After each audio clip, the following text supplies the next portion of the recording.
بسم اللہ الرحمن الرحیم ان الصفا والمروة من شعائر اللہ فمن حج البیت او اعتمر فلا جناح علیہ ان یطوف بہما ومن تطوع خیرا فإن اللہ شاکر علیم۔ صدق اللہ العظیم۔ ان اللہ وملائکتہ یصلون علی النبی یا ایھا الذین آمنوا صلوا علیہ وسلموا تسلیما۔ اللہم صل علی سیدنا ومولانا محمد وعلی آل سیدنا ومولانا محمد وبارک وسلم وصلی علیہ۔ اللہ رب العزت کے کرم اور اس کی عنایت سے آج ہمارے جمعۃ المبارک میں موضوع ہوگا آیت نمبر 158، سورہ بقرہ کی آیت نمبر 158 آج ہمارا موضوع ہے۔ اللہ کریم اس آیت مبارکہ کے اندر صفا اور مروہ کی فضیلت اور ان کی عظمت کو بیان کرتے ہوئے ارشاد فرماتا ہے ان الصفا والمروہ، جو صفا اور مروہ ہیں، من شعائر اللہ، یہ اللہ کی نشانیوں میں سے ہیں۔ فمن حج البیت، پس جو شخص بھی حج البیت، اللہ کے گھر کا حج کرے، او اعتمرا، یا وہ عمرہ کرے، فلا جناح علیہ، اس پر کوئی گناہ نہیں ہے، ان یطوف بہما، ان دونوں پہاڑیوں کے درمیان وہ طواف کرے، سعی کرے، ومن تطوع خیرا، اور جو شخص اپنی خوشی سے کوئی نیکی کرتا ہے، فإن اللہ شاکر علیم، بے شک اللہ بڑا قدر شناس اور بڑی خبر رکھنے والا ہے۔ حضرین گرامی، مالک کائنات نے اپنی مخلوق پر مہربانی کرنے کے لیے اور ان کو بخشنے کے لیے اور اپنی نبی کے کلمہ گو لوگوں پر رحم فرمانے کے لیے بے شمار طریقے بنائے ہیں اور بے شمار راستے دکھائے ہیں۔ اسی طرح اللہ رب العزت نے نبی رحمت صلی اللہ علیہ وآلہ وسلم کی امت کو اپنی بخشش کا اور اللہ سے قرب کا ایک ذریعہ حج بھی اور عمرہ بھی یہ بھی عطا کیا۔ جو صفا اور مروہ ہے، یہ دو پہاڑیوں کے نام ہیں، اور یہ مکہ کے اندر جو کعبۃ اللہ ہے، اللہ کا گھر ہے، اس کے ساتھ بالکل متصل دو پہاڑیاں تھیں۔ آج وہ ختم ہو کر وہ سیدھا راستہ انہوں نے ایک بنا دیا ہے۔ تو ان دو پہاڑیوں کے حوالے سے اللہ کریم فرماتا ہے ان الصفا، بے شک جو صفا پہاڑی ہے، والمروہ، اور جو مروہ پہاڑی ہے، یہ دونوں پہاڑیاں من شعائر اللہ، یہ اللہ کی نشانیوں میں سے ہیں۔ اللہ کریم نے ان پہاڑیوں کو اپنی شعیرہ کی جمع ہے، اور اس کا معنی ہوتا ہے علامت یا نشانی۔ اللہ نے ان پہاڑیوں کو اپنی نشانی قرار دیا، اور اللہ نے ان کو ایک خاص عظمت اور ایک خاص فضیلت عطا کرتے ہوئے فرمایا ان الصفا والمروہ من شعائر اللہ، بے شک صفا پہاڑی بھی اور مروہ پہاڑی بھی یہ اللہ کی نشانیوں میں سے ہیں۔ فمن حج البیت او اعتمر، پس جو شخص بھی اللہ کے گھر کا حج کرے یا عمرہ کرے، فلا جناح علیہ، اس پر کوئی گناہ نہیں، ان یطوف بہما، وہ ان دونوں پہاڑیوں کے درمیان سعی کرے، دوڑے۔ فرمایا ومن تطوع، اور جو خوشی کے ساتھ، خیرن، جو اپنی خوشی کے ساتھ، جو خوشی کے ساتھ نیکی کرتا ہے، فإن اللہ شاکر، بس بے شک اللہ بڑا قدر شناس ہے، بڑا کرم فرمانے والا ہے، علیم، اور وہ جاننے والا ہے کون نیکی خوشی کے ساتھ کرتا ہے، کون اللہ کی بارگاہ میں بخوشی برضا و رغبت آتا ہے، اور کون اللہ کی رضا کا سچے دل سے طلبگار ہے۔ تو یہاں اگر آپ غور کریں تو آپ کے سامنے اللہ کریم نے دونوں پہاڑیوں اور ان کی عظمت اور ان کے درمیان جو صحیح کرنا ہے، یہ مناسک حج میں سے ہے۔ ہم نے مناسک حج و عمرہ کی تفصیل پچھلی آیات میں پڑھ لی ہیں کہ اللہ پاک نے ان کو اپنی اطاعت، اللہ پاک نے صفا اور مروہ پہاڑی کو اپنی اطاعت اور اپنی عبادت کے لیے ایک نشانی قرار دیا ہے۔ یہ اللہ کی ایک طریقہ ہے، بڑی محبت کی بات ہے، اور یہاں ہم ایمان بھی سیکھیں گے اور اس آیت کے ذریعے ہم اللہ کی رضا کو حاصل کرنے کا طریقہ بھی سیکھیں گے۔ اللہ پاک فرماتا ہے کہ میری اطاعت، میری بندگی، اس کی علامت یہ ہے، اس کی نشانی یہ ہے کہ جو بھی حج کرنے جائے مکہ یا عمرہ کرنے جائے تو وہ طواف کعبہ بھی کرے گا، 7 چکر کعبۃ اللہ کے لگا کر ایک طواف بنتا ہے وہ بھی کرے گا، لیکن اس کے لیے یہ بھی ہے کہ وہ ان پہاڑیوں کی طرف ساتھ ہی ہیں ادھر چلا جائے اور ان پہاڑیوں کے اندر 7 پھیرے لگائے، 7 چکر لگائے۔ اور یہ جو 7 پھیرے ہیں حج اور عمرہ کے دوران، آپ جو طواف کعبہ کے بعد صفا اور مروہ کے درمیان 7 چکر لگاتے ہیں، ان چکروں کو صحیح کا لفظ بولا جاتا ہے۔ یہ مناسک حج عمرہ میں سے صحیح کا لفظ، صحیح کا معنی ہوتا ہے کوشش کرنا، دوڑنا، تیز تیز دوڑنا۔ تو حضرت امام ابو حنیفہ جو ہمارے امام ہیں، انہوں نے حج و عمرہ میں صحیح کو واجب قرار دیا ہے کہ اب جو بھی حج کرے گا یا عمرہ کرے گا اس کے لیے یہ لازم ہے، واجب ہے کہ وہ ان دونوں پہاڑیوں کے درمیان 7 پھیرے لگائے۔ لیکن امام احمد، یہ بھی ان کے شاگردوں میں سے بہت بڑی شخصیت ہیں، انہوں نے کہا یہ واجب نہیں بلکہ یہ سنت ہے، اور اس پر انہوں نے دلیل یہ دی کہ اللہ کریم خود اس آیت میں فرماتا ہے فلا جناح علیہ، کہ جو بھی حج اور عمرہ کرنے والا ہے اس پر گناہ نہیں ہے، اس پر کوئی حرج نہیں ہے کہ وہ ان دونوں ان یطوف بہما، ان دونوں کے درمیان وہ طواف یعنی صحیح کرے، دوڑے، تو کوئی حرج نہیں۔ تو یہ لفظ ارشاد فرمانا، اللہ کا یوں کہنا کہ حرج کوئی نہیں بھائی، گناہ نہیں ہے۔ اگر کوئی شخص حج عمرہ کرنے والا وہ ان کے درمیان اگر وہ دوڑتا ہے، چکر لگاتا ہے تو اس کے اوپر کوئی گناہ نہیں۔ یہ جو ارشاد ہے یہ ہمیں نرمی کی طرف لے کے جاتا ہے، یہ وجوب نہیں شو کرتا، وجوب اس سے ثابت نہیں ہوتا ان کے نزدیک، امام احمد کے نزدیک۔ لیکن امام ابو حنیفہ وہ فرماتے ہیں کہ یہاں اللہ پاک نے یہ بھی فرمایا فلا جناح علیہ ان یطوف بہما، بھائی حرج تو نہیں ہے اگر کوئی بندہ طواف کرتا ہے، حج کرتا ہے، عمرہ کرتا ہے، حرج تو کوئی نہیں ہے کہ وہ ان پہاڑیوں کے درمیان چکر لگائے۔ لیکن ساتھ ہی اللہ نے فرمایا وَمَن تَطَوَّعَ خَيْرًا، اور جو خوشی سے نیکی کرے گا فَإِنَّ اللَّهَ شَاكِرٌ عَلِيمٌ، پس اللہ اس نیکی کی قدر کرے گا اور اس نیکی پر اس کو اجر عطا کرے گا۔ یہ جو اللہ نے ساتھ وَمَن تَطَوَّعَ اس کی اظہار کیا تو اس کا مطلب یہ ہے کہ منشاء خدا بندی یہ ہے کہ انسان جو حج کرنے والا ہے یا عمرہ کرنے والا ہے وہ ضرور بھی ضرور ان دونوں پہاڑیوں کے 7 پھیرے لگائے۔ تو حضرت امام ابو حنیفہ کا مزاج وہ وجوب والا ہے، لیکن امام ابو حنیفہ اس کے لیے وہ سنت قرار دیتے ہیں۔ حج کا جو لغوی معنی یہ بھی ہمیں آنا چاہیے۔ حج کا معنی ہوتا ہے قصد کرنا، ارادہ کرنا۔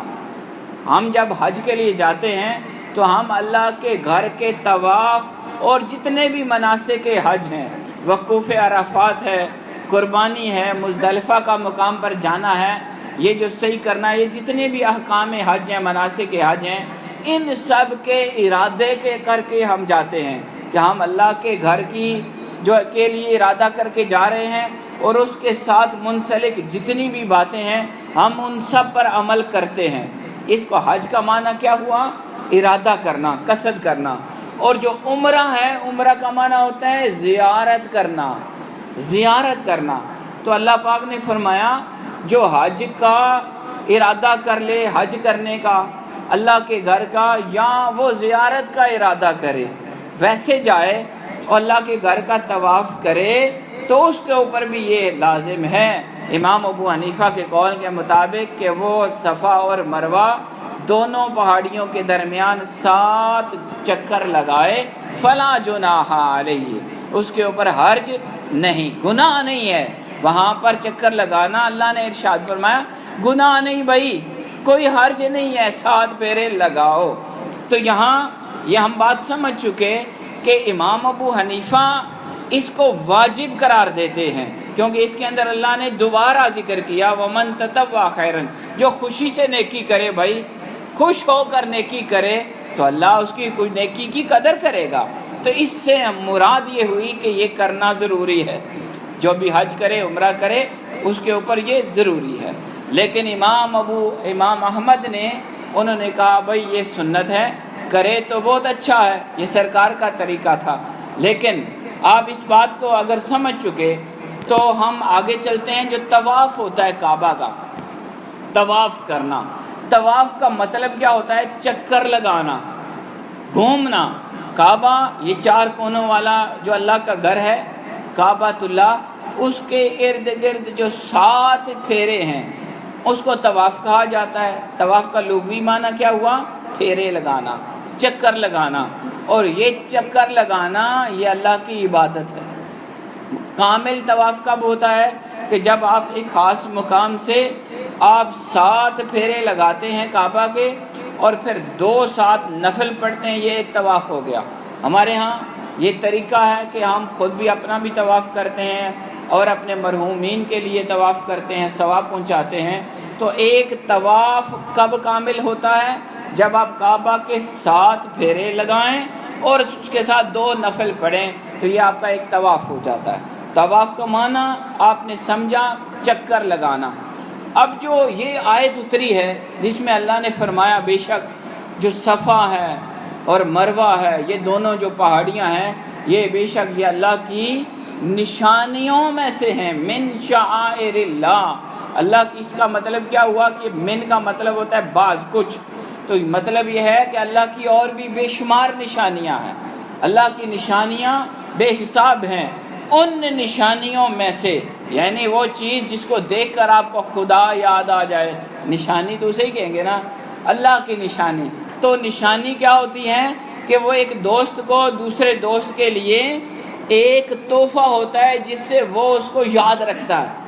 اللہ پاک فرماتا ہے صفا اور مروہ یہ جو 2 پہاڑیاں ہیں یہ اللہ کی نشانیوں میں سے ہیں۔ تو کیا مطلب؟ یہ وہ مقامات ہیں، یہ وہ جگہ ہیں کہ جہاں تم جاؤ گے تو تمہیں اللہ یاد آ جائے گا۔ اللہ کی یاد تو علامات میں سے ہیں، اللہ کی نشانیوں میں سے ہیں۔ دور جاہلیت میں جب ابھی اسلام نہیں آیا تھا، اس آیت کا سبب بھی بتا دوں، سبب نزول۔ تو جب ابھی اسلام نہیں آیا تھا، حضرت ہاجرہ سلام اللہ علیہ کے بعد کی بات ہے، وہ واقعہ آپ کے ذہن میں ہونا چاہیے۔ میں نے آپ کو کئی دفعہ بیان کیا کہ حضرت اماں ہاجرہ کو جب حضرت ابراہیم علیہ السلام چھوڑ کر کعبہ والے مقام پر چلے گئے تھے تو ان کے گود میں ننھا سا بچہ سیدنا اسماعیل علیہ السلام تھے، تو ان کو پانی کی حاجت ہوئی تھی۔ تو پانی تلاش کرنے کے لیے وہ حضرت اسماعیل کو کعبہ کے پاس چھوڑ کر ان پہاڑیوں کی طرف وہ تلاش کرنے کے لیے انہوں نے چکر لگائے تھے، کبھی ادھر جاتی کبھی ادھر جاتی۔ وہ جو سیدہ ہاجرہ سلام اللہ علیہ کے 7 پھیرے تھے پانی کی تلاش کے لیے،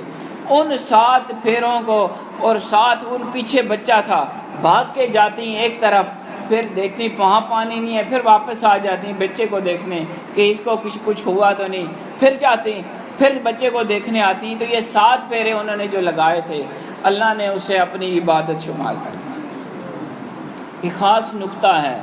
یہ خاص بات ہے، یہ اہل محبت کے لیے خاص الخاص بات ہے کہ حضرت ہاجرہ سلام اللہ علیہ نے اللہ کی رضا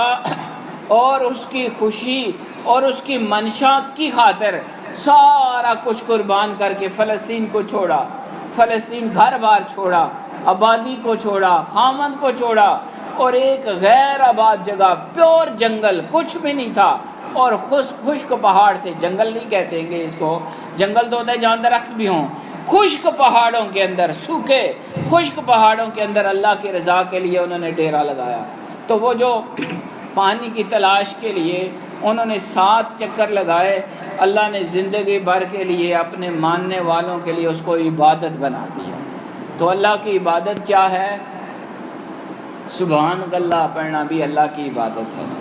نماز اللہ کی عبادت ہے، روزہ اللہ کی عبادت ہے، اور حج وہ کام جو اللہ کے مقبول اور محبوب بندوں نے کیے، اللہ نے ان کو بھی اپنی عبادت بنا دی۔ اس لیے اس نقطے کو سمجھنا ہے، اللہ کی حمد بیان کرنا، اللہ کی تسبیح کرنا، اللہ کے احکام پر عمل کرنا، یہ اللہ کی عبادت ہوتا ہے۔ اللہ سے دعا مانگنا یہ اللہ کی عبادت ہے، اور اللہ کے مقبول بندوں نے جو وہ اس مقام پر جو اعمال کیے، جو کام کیے، اللہ نے اس کو بھی اپنی عبادت شمار کر دیا، اور کہا اب جو بھی بندہ حج کرنے جائے گا، جہاں عمرہ کرنے جائے گا، وہ میرے ان بندوں کی یاد تازہ کرے گا، اس کا حج ہو جائے گا، اس کا عمرہ ہو جائے گا۔ تو یہ جو شان نزول اس آیت کا ہے وہ یہ ہے کہ دور جاہلیت میں، اسلام آنے سے پہلے لوگوں کا، کفار کا، جو پہلے اسلام سے پہلے جاہل زمانے میں لوگ تھے، دور جاہلیت میں تھے، تو وہ یہ کرتے تھے کہ انہوں نے صفا پر بھی ایک بت رکھا ہوا تھا اور مروہ مقام پر بھی ایک بت رکھا ہوا تھا، اور وہ ان دونوں جگہوں پہ جا کر اس بت کی تعظیم کرتے تھے اور اس کے سامنے اپنی عقیدت کا اظہار کرتے تھے۔ تو اپنی عقیدت کا اظہار اور اپنی محبت کا اظہار کرتے تھے۔ تو اللہ رب العزت نے جب اسلام بھیجا اور اسلام آ گیا، لوگ مسلمان ہو گئے، اور صفا اور مروہ پر جو پرانے زمانے میں جو بت رکھے ہوئے تھے، اما ہاجرہ کے بعد کی بات ہے، تو وہ بتوں کو جو عبادت کرتے تھے، مسلمانوں کو یہ بات ناپسند ہوئی، ناگوار ہوئی کہ ان جگہوں کے ہم پھیرے لگائیں جہاں پر کفار نے بت رکھے ہوئے تھے، ان مقامات پر چکر لگانا، یہ جو اللہ نے حکم بھیجا، تو یہ ان کو پسند نہ آیا، یہ بات ان کی پسند نہیں تھی۔ انہوں نے حضور سے سوال کیا کہ حضور، یہ جو ہم حج کرتے ہیں، عمرہ کرتے ہیں، آپ نے بھی کیا، تو کیا یہ جو کرنا یہ ضروری ہے؟ ہمیں ان جگہوں پر اس طرح جانا اچھا نہیں لگتا، ناپسند ہے کہ وہ جگہیں جہاں پر کفار نے دور جاہلیت میں بت رکھ کر ان کے سامنے اپنی عبادت، اپنی عقیدت کا اظہار کیا تھا، تو کیا یہ ہمارے لیے ضروری ہے؟ ہمیں اچھا نہیں لگتا۔ تو آقا علیہ الصلوۃ والسلام نے ان کو یہ جواب اس آیت سے دیا، اور اللہ نے یہ آیت نازل کی، فرمایا لوگوں بے شک یہ جو صفا ہے پہاڑی، یہ مروہ پہاڑی، یہ تو اللہ کی نشانیوں میں سے ہے۔ یہ دور جاہلیت میں جو کچھ ہوتا رہا اس کو چھوڑو، اس کو بھول جاؤ، تم اس بات کو یاد رکھو کہ اللہ کی نیک بندی نے ان پہاڑیوں پر چکر لگائے تھے، اللہ نے اسے اپنی نشانی بنا دیا ہے۔ بس یہ کفار کی بات ختم ہوئی، تم نے اب جب بھی حج کرنا ہے، عمرہ کرنا ہے، تو میری اس نیک بندی کے طریقے پر عمل کرنا ہے، تم نے 7 پھیرے لگانے ہیں، یہ اللہ کی نشانیوں میں سے ہے، یہ اللہ کی علامات میں سے ہے، اور یہ 7 پھیرے تمہارے اللہ کی بارگاہ میں اطاعت شمار ہوں گے، عبادت بن جائے گی۔ تم نے ایسی بات نہیں کرنی، فلا جناح ہے، کوئی حرج نہیں ہے، وہ بات ذہن سے نکال دو۔ اب یہ اس لفظ کا معنی آپ یقیناً سمجھ چکے ہوں گے، جو اللہ نے فرمایا کہ صفا اور مروہ بے شک اللہ کی نشانیوں میں سے ہیں، بس جو حج کرے، عمرہ کرے، فلا جناح علیہ ان یطوف بہما، ان کے درمیان اگر وہ طواف یا سعی کرتا ہے تو اس کے اوپر کوئی حرج نہیں ہے، کوئی گناہ کی بات نہیں ہے۔ تو یہ بات جو آپ نے سنی، تو اللہ پاک نے لوگوں کے ذہنوں میں سے اس خلش کو نکال دیا کہ لوگوں یہ جو تم سوچ کے بیٹھے ہو کہ یہاں بت پڑے تھے، اب یہاں ہمیں جانا اچھا نہیں لگ رہا، کو یہ بات ختم ہوئی، وہ بات چلی گئی، اب اسلام آ چکا ہے، اب اللہ کا دین آ چکا ہے، اب یہاں پر وہ کام ہوں گے جو اللہ کے مقبول بندوں نے کیے تھے۔ اب یہاں پر آپ نے 7 پھیرے لگانے ہیں۔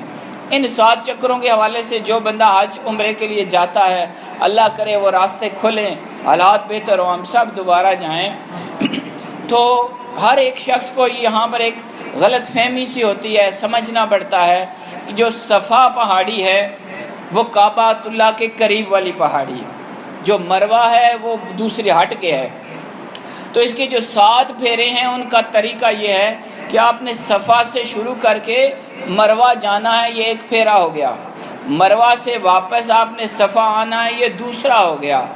یہاں سے صفا سے پھر ادھر جانا ہے، تیسرا ہو گیا، چوتھا، پانچواں، چھٹا اور 7واں ادھر جا کے ختم ہوتا ہے۔ یہ آپ کو بات سمجھ آ چکی ہوگی کہ صفا سے جا کے مروہ سے گھوم کے واپس صفا پہ آنا یہ ایک پھیرا نہیں ہے، بلکہ یہ 2 ہو جاتے ہیں۔ یہاں سے ادھر جائیں گے 1 ہوگا، ادھر سے ادھر آئیں گے 2 ہو جائیں گے۔ اس طرح آپ نے 7 چکر لگانے ہوتے ہیں، یہ طریقہ ہے۔ اور صحیح کی جو شرائط ہیں یہ جو چکر لگانے کی، اس میں ایک شرط یہ ہے کہ ترتیب سے کیا جائے۔ یہ نہیں کہ آپ نے کعبہ کا طواف کیا اور پہلے آپ مروہ پہ چلے جائیں، یہ نہیں ہے، بلکہ ترتیب اس کے لیے شرط ہے کہ پہلے آپ نے صفا جانا ہے، کعبہ کی طرف منہ کر کے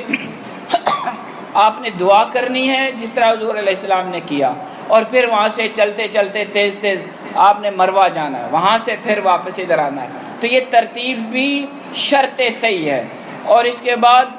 ایک شرط یہ ہے کہ پہلے آپ نے کعبہ کا طواف کرنا ہے، 7 پھیرے لگانے ہیں، 2 نفل ادا کرنے ہیں، پھر آپ نے صحیح کرنی ہے۔ یہ بھی اس کی ترتیب میں سے ہے۔ اور ایک اور بات، جو کمزور لوگ ہوتے ہیں، بیمار ہوتے ہیں، سفر کیا ہوتا ہے، تھک جاتے ہیں، تو ان کے لیے یہ سہولت بھی ہے کہ انہوں نے کعبہ کا طواف کر لیا، 2 نفل پڑھ لیے، اب بے شک تھوڑی دیر آرام کریں۔ ویسے تو اس کے دوران آرام کا طریقہ یہ ہے کہ آپ زمزم پیتے ہیں، اپنے سر پہ ڈالتے ہیں، تو یہ ایک طرح سے آپ فریش ہو جاتے ہیں۔ لیکن اگر کوئی بندہ طواف کعبہ 2 نفل پڑھنے کے بعد زمزم پینے کے بعد بیٹھ جائے،